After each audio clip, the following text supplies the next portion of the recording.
Din băbaie ai izvorât rău cuvioșilor și jertfa dreptului cu apa ai mistuitor. În temnița iadului, patile rământ mai mântuit. Pentru aceasta te binecuvântăm, stăpâtine, stăpânul tuturor.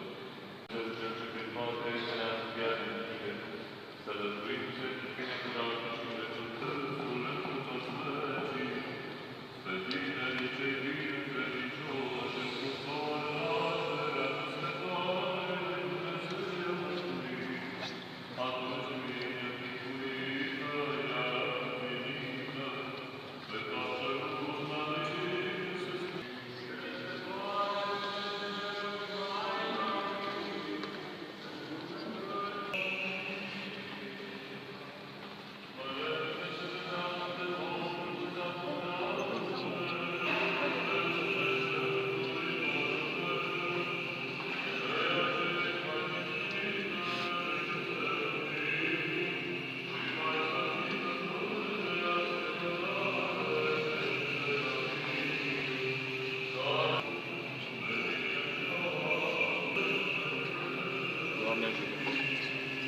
Înaintea cu rocul.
Haideți să răspoftim. Sfinteți Hristos, Dumnezeu, foc al Domnului Dumnezeu pentru noi. Prin curgerea Dumnezeirii înțelepciuni și cu mulțimea cuvintelor ai explicat materia Sfinte Unii și sufletele celor Dumnezeu Dumnezeu ai adăpat și ai făcut soare de Dumnezeu. În lupta nevoințelor tale, lumina cea mai presus de lumină, privirea cea înțelegătoare a Mântuitorului Hristos, așa cum lumea luminată, slavă Domnului. Noaptea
Haideți să vă poftim înainte.